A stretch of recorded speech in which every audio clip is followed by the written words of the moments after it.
How long was Neil Armstrong actually on the moon? When did Europe start speaking English? Did Marco Polo really go to China? CuriosityStream is the streaming service for all things history, plus science, wildlife, and more. What's the real story behind the Mona Lisa? We've got that. What caused the collapse of Rome? We know. Where did we find mankind's earliest ancestor? Come find out. For the holidays, get the gift of curiosity with 25% off gift cards for your curious cohorts. It's holiday shopping season at curiositystream.com/gift. New on CuriosityStream. We've walked with dinosaurs. We've explored our prehistoric planet, and we were always told the same story. Extinction came from the sky. But what if dinosaurs survived? Amazing Dino World 2. Watch it now on CuriosityStream. With monthly, annual, and bundle plans, find the one that works for you at curiositystream.com.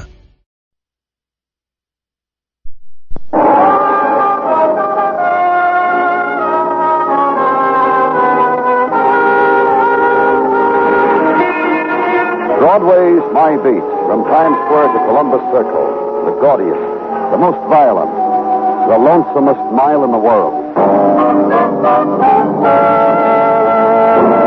Broadway's My Beat, with Larry Thor as Detective Danny Clover.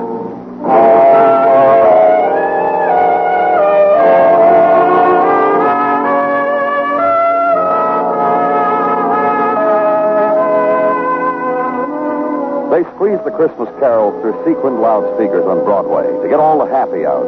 And the crowd walks in holiday cadence, conditioned by age, measurements, and the size of the pocketbook. And it's all there in the shop windows. Mechanical clown, tin man dancing a jig on a tin box. And toy army, precisely to scale, mechanized, some with parkas and skis for the difficult terrain over the raw cotton battlefront. And eyes are bright with hope and desire, and the wish made on a neon star. But in the place where I was, holiday's coming is marked only by the rise of empty liquor bottles in trash cans. Alley off of 3rd Avenue. And this winter's late night marked by horn of moon stuck through clump of cloud. And this, the boy lying unconscious, and Detective Muggavan. Name's James Barton, Danny. Here, his wallet. Thanks. Lots of identification here. Address lives on East 58, 1212. Hold the flash over here, Muggavan. 19 years old. Whoever did it to him was pretty systematic, Danny. Worked him over real good. Who reported it? Officer Fromm called it. He didn't walk in his beat. Danny. Yeah? Christmas season, a kid 19, beaten in an alley. What's on your mind, Muggavan? Well, whoever did it wasn't a mugger. The kid's got maybe $60 in his wallet. He wasn't beaten for money. What happens to a kid this age gets dragged into a sewer like this and worked over? Nice-looking boy. Why is he? Sure. Ambulance ought to be here in a second, Danny. Think the kid will live? Boy, it's cold. Scene, the winter-stilled city and chill splay of wavering reflected night lights. And the boy's part of it, beaten, flung against alley litter.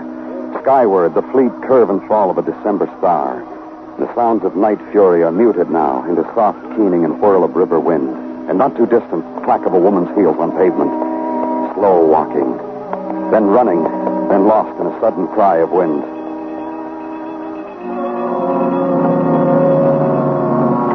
And violence is called for, laid gently on the stretcher, received into drifting night, carried away. So leave there.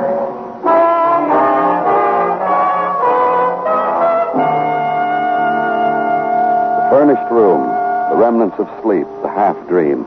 And in the morning, the call to headquarters, the report on the boy, Jimmy Barton's still in shock. You'll be notified when it's all right to talk to him. So go to a place, the boy's address on East 58. Show a badge, get a door open, walk in. And Jimmy Barton's apartment is early December sunlight on ceramic vases of cut flowers. His bed, neatly folded down and arranged for sleep.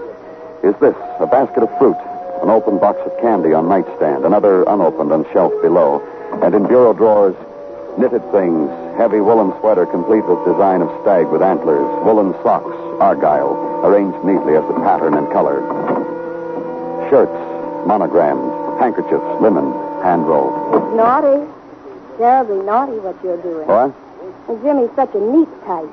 He'll have a spell when I tell him a thief mucked up his things. The child will flip. Who are you? A girl who leans against doorways, languidly, like this, and chats brightly with thieves. Can't you tell? I'm from the police. I also chat brightly with policemen. Try me. Who are you? A girl across the hall type.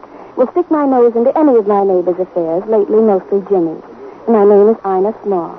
And a German fellow, kick I was once on, used to call me Ina Kleiner, like a night music. Cute, huh? How long have you known Jimmy? Long enough to be concerned about the child. Jimmy did a prank, but you must consider the boy's 19. We found him in an alley last night, beaten, unconscious. It'll take me a minute to get out of this. How shall I dress to call on Jimmy, policeman? Black? He's badly hurt. We don't know for a while. Tell me how long you've known him. He moved into this apartment maybe 5 months ago, July. I was neighborly. I brought him bread and salt for his new home. He lives here alone? Well, alone and across the hall with me. His clothes, his things. They're nice, expensive looking. Well, he's a nice boy. He deserves expensive things. You know where he works? Work?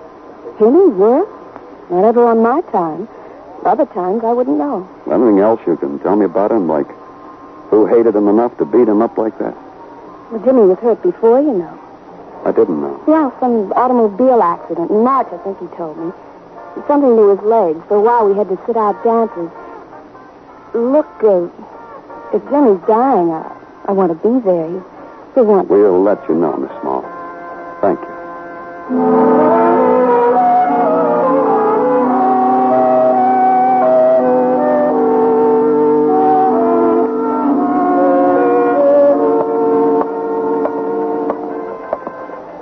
Nichols?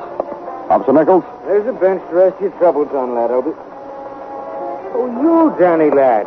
If I'd have known it was the lieutenant All himself. right, Nichols. Beautiful. And you, Danny? Okay. There's Look, something you ought to know, Danny, lad. What? There was a debate here amongst the boys in record. Should we put lieutenants with their pay and all on our Christmas list? It was touch and go, I can tell you. Also, I took the affirmative side of the bitter controversy. Thanks. I thought it was something you'd want to remember. What else can I do for you, Danny Land? A report on an automobile accident last March involved a boy named James Barton. Barton, last March with an automobile. Anything you want, Lieutenant.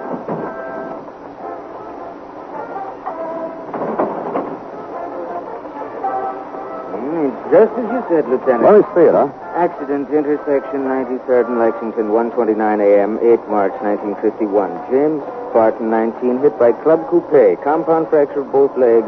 Possible internal injuries. Coupe driven by a Charles Ralson of 1846, E62. Is this the one you want to look at, Lieutenant? Never mind, Nichols. I'll take it with me. Anything you want, Lieutenant lad.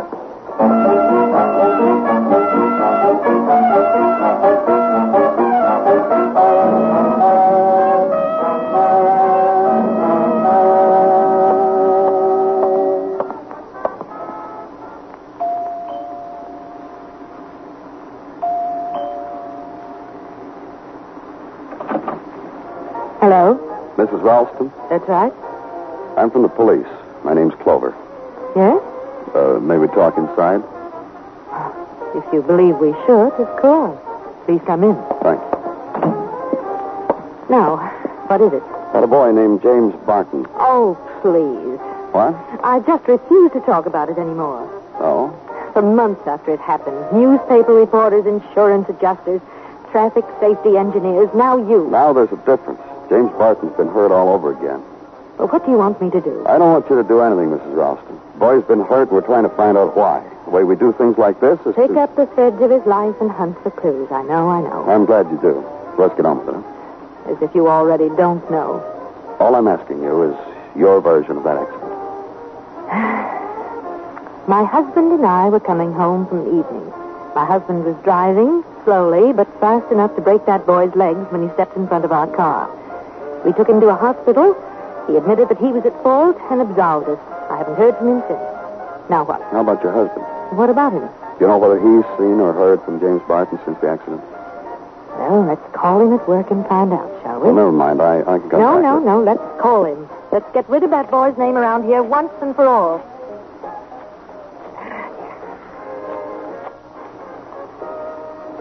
Charles? No, I'm all right. Listen, Charles, there's a policeman here. About that boy, James Barton, again. Well, he's had another accident or something.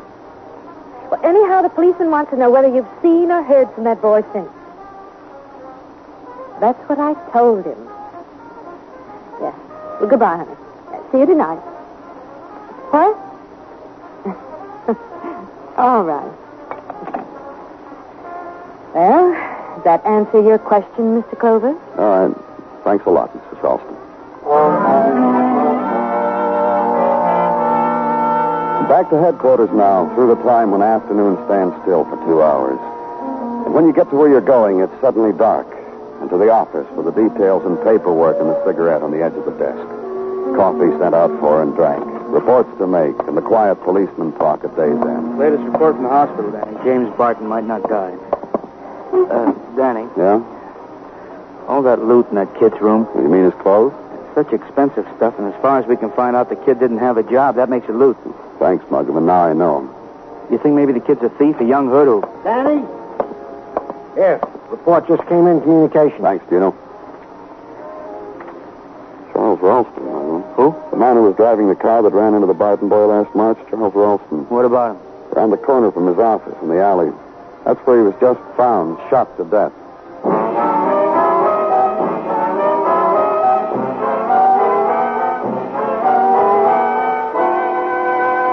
You are listening to Broadway's My Beat, written by Morton Fine and David Friedkin, and starring Larry Thor as Detective Danny Clover.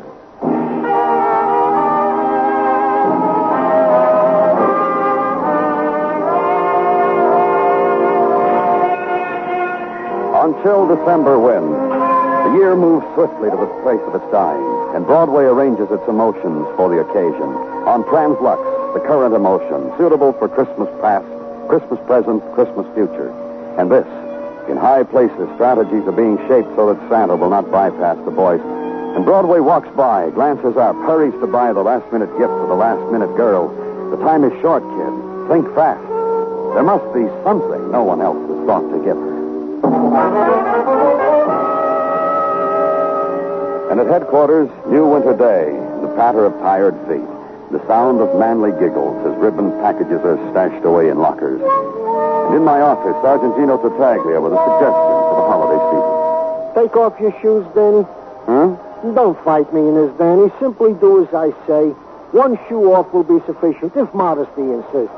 I have tape measured a hand. What is this, Gino? Please, Gino, tell me. My eldest, Christina Tartaglia. She made me promise I would get your foot size unbeknownst to you.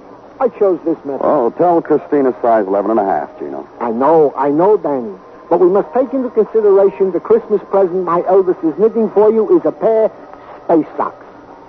Space socks? Therefore, in revealing to her your size foot, I must also take into consideration the layer of air which must be knitted in to offset the forces of cosmic energies with their neutrons and protons. Gino. Such were the instructions I received from Space Cadetus 3ZXL Tartaglia. Danny, I must... Later, huh, Gino? Well, if you wish to thwart the progress of the scientific mind... to work, shall we, Danny? You may measure me, Gino, but later, huh? Perhaps later. Now, to work. In the matter of Charles Ralston, deceased of a .38 caliber bullet in an alley back of his office, these items from sundry investigations to wit. Go on, Gino. That he was a man respected in his line of business, machine tools. That his bank account was commensurate with his type income, neither too large nor too small, but tidy. That his life insurance was placed with the firm Adler Insurance Brokers on Madison. That he... Danny Clover speaking. Muggavan, Danny, two things. Just got word from the hospital. The kid, Jimmy Barton's fine. He's sitting up. The other thing, that girl, Ina Small, lives across the hall from Jimmy. I know. What about her? She's down to emergency hospital visiting the beat-up boy. I thought maybe you... Yeah, right away. Anything else, Gino? Nothing. I had finished. I may go now? Oh, don't pout, Gino. I'll be back, and you can measure my foot.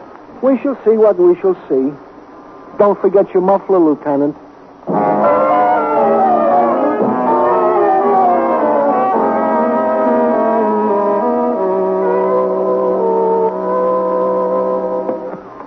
Just let me fluff this pillow a second. There we are. Now you just lie back, Jimmy. The boy looks boyish, doesn't he, Mr. Clover? How do you feel, Jimmy? Don't take your fingers away from my cheek, Ina. Real good. That's how I feel, Clover. Who beat you up? Now, don't you make him think of it. Pleasant thoughts is what my Jimmy needs. Yeah. Who beat you up? And I better tell him, honey. Then you go away. I guess. I don't know who beat me up. I was attacked from behind. I never saw. Oh, poor Jimmy. Oh. It was awful. You remember a man named Charles Ralston, Jimmy? Sure. What about him? Once he hit me with a car. It was my fault. Wet night all over, I stumbled into his car. What are you building? Since the accident, have you seen him? No. Did you know Mr. Ralston was dead? Dead? Last night he was murdered. What about it, Jimmy? I know. Yeah, baby. Peel me one of those oranges you brought. Sure, honey. Mr. Ralston murdered, huh? And you beaten up. And once the two of us had an accident together. Now look at us. That's what I mean, Jimmy. Another thing, what do you do for a living? He saw the pretty stuff in your room, baby. Don't worry about me, Clover. How long has it been since you've had a job? Since that car accident last March. Used to work in a filling station before that. Now I can't face it. Here, Jimmy. Thanks, baby. I really need an orange or something. This fellow's upsetting me terribly. The girl trails her hand gently through the boy's hair, bites her lip, muses over his problem. Then comes up with a solution. The box of candy she had brought, opens it, makes a decision, bites into it, takes the orange out of his hands, feeds the candy to the boy. You're a blast, son. Believe the happy convalescence.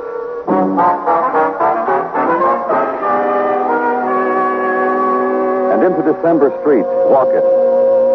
And against background of wind-frayed tinsel, wind-frayed crowd, pose the violence. The murdered man, Charles Ralston, a man who in March of last year had run down a boy, Jimmy Barton, who used to work a filling station but couldn't face the thought anymore. A 19-year-old boy with nice apartment, expensive things to wear, to touch. Boy found beaten and $60 in his pocket. Boy with girl, Ina. Boy without job. Run down 9 months ago by Charles Ralston. Beaten 2 nights ago. Assailant unknown. And enjoying every minute of it. So go now to a place to ask a question. Adler, insurance brokers in Madison. Mr. Adler is highly pleased to meet you, and won't you have a seat? His face will only take another minute. These shavers, electric and all, a boon, Mr. Clover, to the male civilization. I must relay to the Remington people my thoughts on the subject. Here, feel this. Come on over here and feel my Look, cheek. Mr. Adler, I didn't... Smooth, I can tell you. When I get through with her, Mrs. Crummett will tell you the same thing I do. What? Adelaide Crummett, our newest widow. Husband tripped in the shower bath this morning, died on the way to the hospital. That's why I'm primping my face. I'm on my way right now to tell Adelaide. Poor Mrs. Crummett. Husband's insurance, all hers. It'll perk her up. Ah, there. That's face forward to newly rich widows, huh, Mr. Clover? You through now? Just like a baby. Yeah. What's your problem, Mr. Clover? Charles Ralston. Fine fellow. Murdered, I read. You want to check on his insurance, huh? See, I'm way ahead of you. All right, tell me. Well, my opinion is you should bark up another tree, Mr. Clover. All Ralston carried was $10,000. 20-year life. These days, $10,000 is hardly worth killing for, is it? But with taxes, court costs, etc., etc. His wife the beneficiary? Funny thing about that. Tell me. A year ago, she wasn't. 4 months ago, she wasn't. Now she is. Go on. The Ralstons had a boy, 18, Charles Jr. He was the beneficiary. A year ago, it happened to him in Korea. Right away, Mr. Ralston wanted to change the beneficiary to his wife. She wouldn't hear of it. She said keep it for her son. What? Mothers in my business do that sometimes. They don't believe their boys are really killed. They're just lost, not dead. 3 months ago, Mrs. Ralston came around to the War Department's way of thinking, and the husband. So she let her husband make her beneficiary. Ralston carry accident insurance, liability? Oh, you mean about when he ran down the kid, James Barton? That's right. Yeah, he carried. But we didn't pay a red cent. Mrs. Ralston wanted us to pay, but I outlined to her how the boy swore up and down it was his fault, so she was just being foolish. It didn't really penetrate, though. No? No. I hear she paid off all the boys' hospital bills, sent them books, California fruit, things like that. Look, Mr. Clover, if you knew how anxious the widow gets, how she hates to be kept waiting. Yeah, you told me. Have fun, Mr. Adler.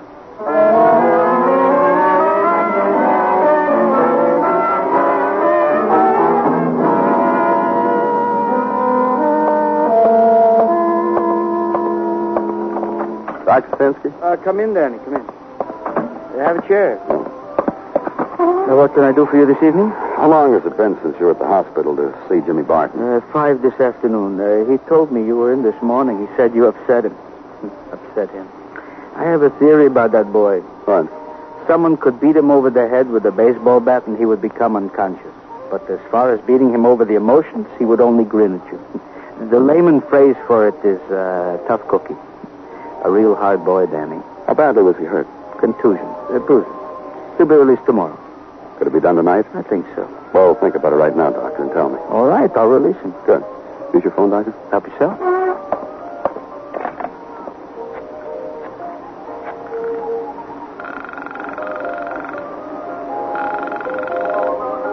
Detective Muggerman speaking. Danny Muggerman. Yeah. Jimmy Barton's going to be released from the emergency hospital. Tail him. Right. You'll be where? Waiting to hear from you in my office. Oh, sure, Danny, where it's warm. That's right. I'll turn up the heat and think about you, Muggerman. Thanks, Doctor.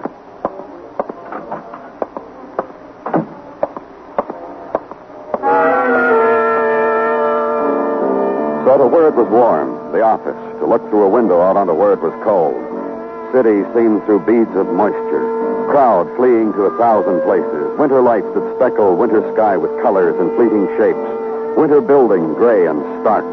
All of it framed in a patina of wet. Look at it. Wait for it. Wait. And it happened. Danny Clover. You can come out now, Danny. The ladies' apartment. Be right there.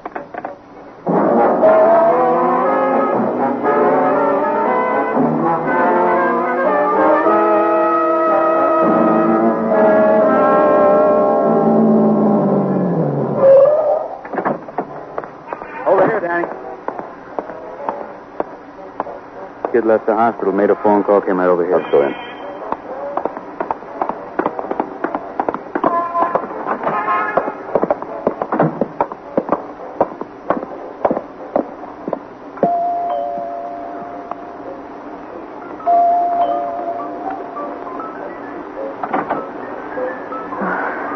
Hello. Hello, Mrs. Ralson.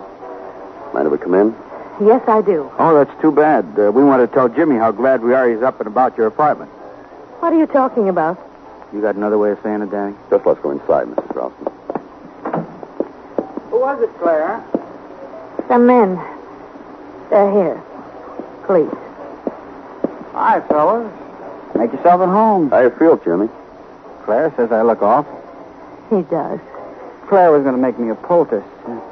Isn't that what you call it, Claire? A poultice? Mr. Clover. Yeah? He's been through so much. Yeah, we were worried. Yeah. That's right, Jimmy. Worried why a 19-year-old boy gets beaten up, lands in a hospital. That's civilization for you, isn't it? What are you doing here, Jimmy? I'm going to tell you something. I really don't know. Honest. Jimmy. Honest, Claire.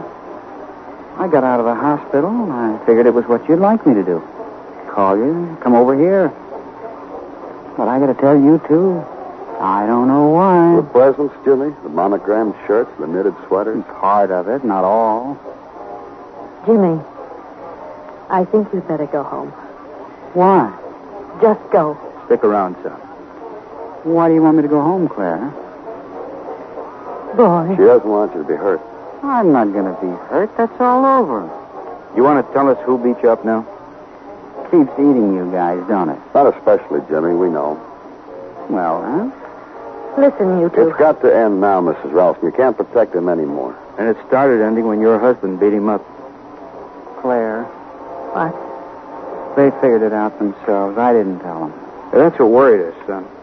A kid gets beaten up by an older man, normal procedure is to come running. Why didn't you? It would have spoiled a good thing. What are you talking about? I'm old enough to be... His mother.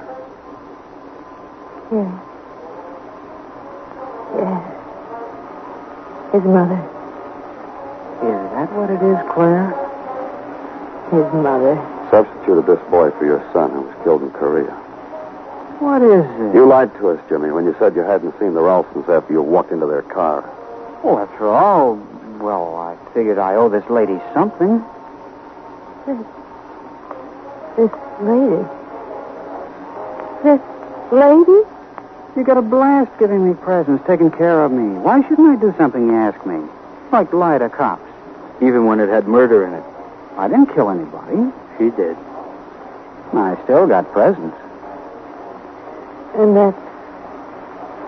that's all that counted? Sure. Don't you see what's happened, Jimmy? All I know is Claire gave me an allowance. That made her happy. But not her husband. He got sick of it. Beat you up, told you to stay away. Claire? What, Jimmy? Is that what you wanted? To be my mother? Yes.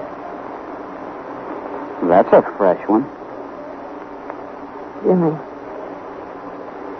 Are you sorry for me? What happens to that insurance you're supposed to get now? Oh. You think you'll get it? Knocking over Mr. Ralston and me? I could assure you. I just thought I'd ask. Forget it.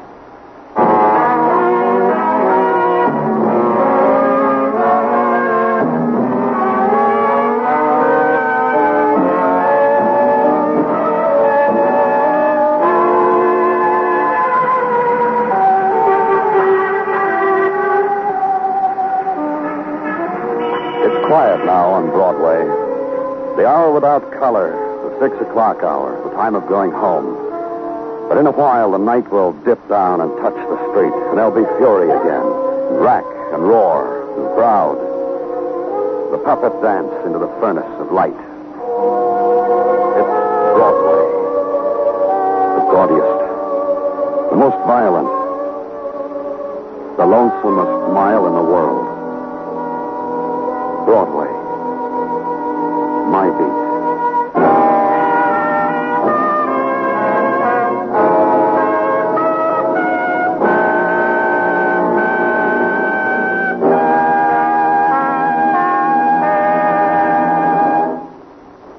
Broadway's My Beat stars Larry Thor as Detective Danny Clover, with Charles Calvert as Tartaglia and Jack Crucian as Muggavan.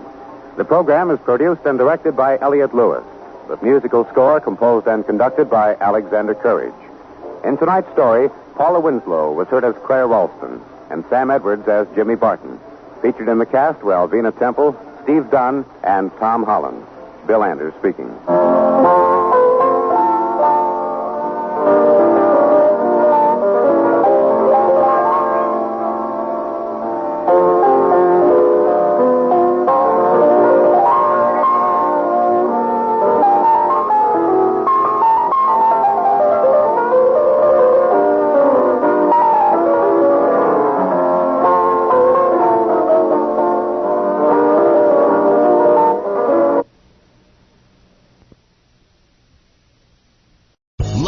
Casino, asking people, what's the weirdest place you've gotten lucky? Lucky? In line at the deli, I guess? Aha, in my dentist's office. More than once, actually. Do I have to say? Yes, you do. In the car before my kids' PTA meeting. Really? Yes. Excuse me, what's the weirdest place you've gotten lucky? I never win and tell. Well, there you have it. You can get lucky anywhere, playing at LuckyLandSlots.com. Play for free right now. Are you feeling lucky? No purchase necessary. Void where prohibited by law. 18+. Terms and conditions apply. See website for details. With the Lucky Land Slots, you can get lucky just about anywhere.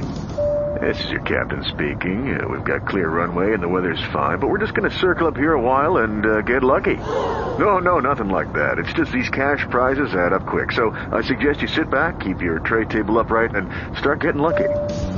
Play for free at LuckyLandSlots.com. Are you feeling lucky? No purchase necessary. Void where prohibited by law. 18+ terms and conditions apply. See website for details.